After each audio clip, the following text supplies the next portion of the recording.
నమస్తే, welcome to editor analysis. Jagan offers. Jaganmohan Reddy గారండి పదును పెట్టాడు. ఇక తాడో పేడో తేల్చుకుందాం అనుకుంటున్నాడు. ఎందుకంటే 2 ఏళ్ళు కావస్తుంది కాబట్టి ఇలా ఇలా చిటికేస్తే సంవత్సరం అయిపోద్ది ఆయన చెప్పిన మాటలే. సో ఈ టైంలో నిజంగానే అలాగే అవుతున్నది. అసలు ఎప్పుడు ఈర్లు మాడిపోతున్నాయి తెలియని పరిస్థితి అవుతున్నది. చాలా ఫాస్ట్‌గా దైనందిక జీవితాల్లో రోజులు కూడా ఆ రకంగానే హై స్పీడ్‌లో వెళ్ళిపోతున్నాయి. మరి పార్టీని బలోపేతం చేసేందుకు వైసీపీ అధినేత చేస్తున్న ప్రణాళికలేంటి? మరి పక్కా రాజకీయ వ్యూహాలను అమలు చేస్తున్న వైఎస్ జగన్మోహన్ రెడ్డి గారు. మొన్నటి ఎన్నికల్లో దారుణంగా దెబ్బతిన్న వైఎస్ఆర్సీపీ అసలు ఊహించింది. మరి కనీస ప్రతిపక్ష హోదా కూడా రాని పరిస్థితుల్లోకి వెళ్ళిపోయింది. మరి వారంలో 3 రోజుల పాటు తాడేపల్లి నివాసంలోనే జగన్మోహన్ రెడ్డి గారు ఇప్పుడు ఉండడానికి ప్రధాన కారణాలు ఏంటంటే చాలా అంశాలు ఉన్నాయి. పార్టీ శ్రేణులందరితో గతంలో ఎప్పుడూ లేనటువంటి కొత్త జగన్ని ఈరోజు మేము చూస్తున్నాం అంటున్నారు.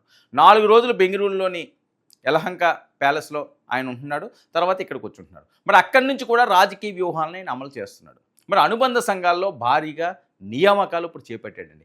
ప్రతి నాయకుడికి ప్రతి కార్యకర్తకు కూడా పదవి ఇచ్చే విధంగా కొత్త ప్రణాళికని రూపకల్పన చేస్తున్న వైసీపీ అధినేత జగన్మోహన్ రెడ్డి గారు. మరి పార్టీని బలోపేతం చేయడంపైనే ప్రత్యేకంగా ఆయన దృష్టి సారించారని, బూత్ లెవెల్ నుంచి పార్టీని బలోపేతం చేయడానికి ఆయన తీవ్ర కృషి చేస్తున్నారు. ఆ రకంగానే ఆయన పావులు కదుపుతున్నారు. మరి గతంలో ఎన్నడూ లేని విధంగా పార్టీల్లో పదవులు కూడా ఆయన ఇస్తున్నారు. ప్రతి నియోజకవర్గంలో 15,000 మందికి పార్టీ అనుబంధ సంఘాల్లో పదవులు ఇస్తూనే కీలకంగా మారిన వచ్చే అసెంబ్లీ ఇప్పుడు లోకల్ వారు కీలకంగా అయితే లోకల్ వారు, దాని తర్వాత ఇంకా ఎలానో వస్తుంది కాబట్టి 2 సంవత్సరాల తర్వాత మనం ఇంకా ముందు వస్తే ముందే రావచ్చు. అసెంబ్లీ ఎన్నికలు ప్రణాళికలు ఇవి. ఎందుకంటే ఎట్టి పరిస్థితుల్లోనూ 2029లో వైఎస్ఆర్సీపీ గెలిస్తేనే పార్టీ భవిష్యత్తు బలపడే అవకాశం. 2 సార్లు ఓడిపోతే నిలబడ్డం అన్నది చాలా చాలా చాలా చాలా చాలా కష్టం. అది సామాన్యమైన విషయం కాదు. అందులో ప్రాంతీయ పార్టీలు అస్సలు నిలదొక్కోలేవు. చాలా కష్టాలు ఎదుర్కోవాల్సి వస్తుంది. ఎందుకంటే క్యాడర్ చెల్లాచెదరైపోద్ది. 10 సంవత్సరాలు ఎవరు వెయిట్ చేస్తారు? అధికారంలో ఉన్నవాళ్ళు ప్రతిపక్షంలోకి వెళ్తాని ఇంతమంది క్యాడర్ని మొయ్యాలి అంటే ఎవరి వల్ల కాదది. మరి ఒకవేళ ఆ అవకాశం చేజాకించుకుంటే, లేకపోతే పార్టీ రాజకీయంగా ప్రమాదంలో పడే అవకాశం కూడా ఉంటుంది గెలకపోతే. మరి 2012లో పార్టీ ఆవిర్భావం అండి. ఒకసారి అధికారంలోకి వచ్చిన అనుభవం ఉంది. 2 సార్లు ఎన్నికల్లో ఓటమి. సో అప్పుడు పరిస్థితి వేరు. 2014 ముందు జరిగిన అంశం వేరు. 12 నుంచి 14 వచ్చిన వెంటనే ఒక మంచి సీట్లే ఇచ్చారు. జగన్మోహన్ రెడ్డి గారి మీద నమ్మకం ఉంది. జనాలందరూ కూడా జగన్మోహన్ రెడ్డి గారు కావాలనుకున్నారు. 2019కి వచ్చేసరికల్లా మొత్తం సీన్ అంతా మారిపోయింది. వారు వన్ సైడ్ అయిపోయింది. నో డౌట్ అది. ఎటువంటి అనుమానం అవసరం లేదు. ఎందుకంటే జగన్ ఒకసారి సీఎం చూడాలి అని చెప్పి ఓటర్లు కంకణం కట్టుకున్నారు. మెజారిటీ పీపుల్ కంకణం కట్టుకున్నారు.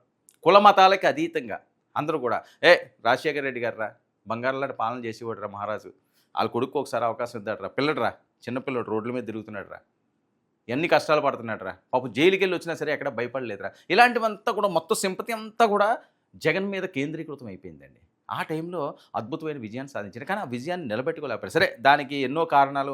ఎవరు ఆలోచనలు గెలిస్తే మీరు సూపర్ అంటారు, ఓడిపోతే ఆడు వేస్ట్గా అంటారు. ఇప్పుడు మ్యాచ్లు కూడా అంతే కదా. అప్పుడు దాకా పోయినోళ్ళు సెంచరీలు కొట్టినోడు, సిక్స్లు కొట్టినోడు, రికార్డులు కొట్టిన వాళ్ళు అందరూ కూడా ఒక్కసారిగా డక్అవుట్ అయ్యాడు అనుకోండి, లేకపోతే ఏ పాకిస్తాన్ మీద ఫాస్ట్గా అవుట్ అయిపోయాడు అనుకోండి, ఆడు వేస్ట్ అని పీకి అవతల పడియండి అంటారు. సో గెలిచిన వాళ్ళ పరిస్థితి ఒకలా ఉంటుంది, ఓడిన వాళ్ళ పరిస్థితి ఉంటుంది. మరి 2024 ఎన్నికల తర్వాత పార్టీలో కాస్త కుదుపు వచ్చింది. కుదుపు ఏంటి? చాలా ఇబ్బందికర పరిస్థితులు వచ్చింది. ఎందుకు? 2014 వస్తారనుకున్నారు, కానీ ఫైట్ ఇచ్చారు. సో జస్ట్ షేక్ అయింది. ఏంట్రా బాబు ఇదేదో గెలుస్తారనుకుంటే లేదని.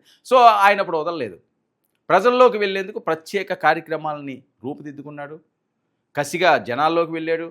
ఎట్టి పరిస్థితుల్లోనూ కూడా జగన్కి సీఎం ఇచ్చేయాలి ఒక్కసారి అని డిసైడ్ అయిపోయేలాగా ఆయన కష్టపడ్డాడు. కట్ చేస్తే 2019కి ఏమైంది? ఒక అద్భుత విజయం. 151 సీట్లండి. ఒక చరిత్ర. సరే, ఇప్పుడు కూడా ఆ రకంగానే ఇబ్బంది పడ్డారు, అవకాశాన్ని జారవిడుచుకున్నారు. దీనికి ఎన్నో కారణాలు. అయితే ఇప్పుడు ప్రజల్లోకి వెళ్ళేందుకు ప్రత్యేక కార్యాచరణ సిద్ధం చేస్తున్న జగన్మోహన్ రెడ్డి గారు. ఎందుకంటే ఒక పక్క క్యాడర్ అందరిని కూడా బలోపేతం చేయాలి. నియోజకవర్గ ఇన్ఛార్జీలు ఆల్రెడీ ఎవరెవరు ఉంటారో, రేపు ఎవరెవరు సీట్లు ఇవ్వబోతారో ఇప్పటి నుంచి ఆయన రెడీ చేసాడట. వెళ్ళిపోండి, మీరు వెళ్ళిపోయి మీ పని మీరు చేసుకోండి, ఇప్పుడు ప్రజలతో మీరు ఉండాలి. ఎవరైతే ఉంటారో వాళ్ళని ఓడబడేకేస్తారు. ఆయన కోపం వచ్చిందంటే ఎలా ఉంటుందో వేరే చెప్పాల్సిన అవసరం లేదు కదా. తను ఏం చెప్తే శిలాశాసనమే. తన మాటకి ఎదురు చెప్పడం కానీ ఇంకోటి కానీ అన్నా అని ఆప్యాయంగానే పలకరిస్తుంటాడు. ఆయన అందరినీ కూడా ప్రేమగా పలకరిస్తుంటాడు. కానీ తన దగ్గర ఏదో వేరే వేషాలు వేద్దామని చెప్పి అడ్వాంటేజ్ తీసుకుందామని చెప్తే పీకి పక్కన పడేస్తారు. అందులో ఎటువంటి మొహమాటం ఉండదు. అందుకని ఆయన దగ్గర చాలా జాగ్రత్తగా ఉంటుంటారు కూడా. ఎంత దగ్గరగా చేర్చుకుంటాడో తేడా వస్తే అంత ఇసురు కొడతాడు ఆయన. సో మరి ఫ్యూచర్ ప్లాన్ ఏంటి? ఉగాది నుంచి జిల్లాల పర్యటన ప్రారంభించాలనే నిర్ణయం అన్ని జిల్లాలు కూడా. బస్సు యాత్ర ద్వారా ప్రజలతో నేరుగా ఆయన కలవాలనుకుంటున్నాడు. ఫస్ట్ స్పెల్ ఇది.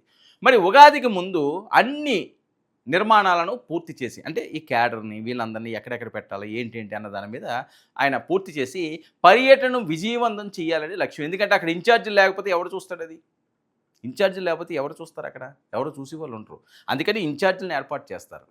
వాళ్ళు జగన్మోహన్ రెడ్డి గారు వెళ్ళే ఆ కార్యక్రమాలు ఏవైతే ఉంటాయో, లేదా ఆ ప్రాంతాలు ఏవైతే ఉంటారో అక్కడ జన సమీకరణ అవనియండి, లేకపోతే అక్కడ సభలు ఏర్పాటు చేయడం అవనియండి, ఇలాంటి కార్యక్రమాలను కూడా వాళ్ళు చేరిపెట్టాలి. అందుకని ఇన్ఛార్జీలందరినీ కూడా అక్కడ మోహరిస్తున్నాడు. పూర్తి స్థాయి ఇన్ఛార్జీలు కూడా ఎవరు ఆషామాషి వాళ్ళు కాదు.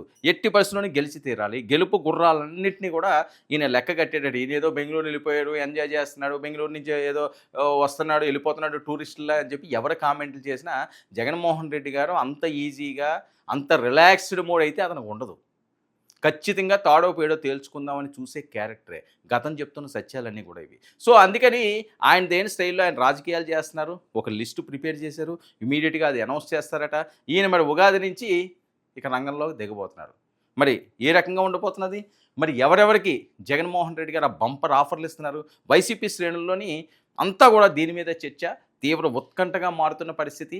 ఇన్ఛార్జీలు ఇచ్చినంటే ఇక కథన రంగంలో దిగాలి, యుద్ధానికి సిద్ధం అని చెప్పి శంకారావు ఊదబోతున్నారట.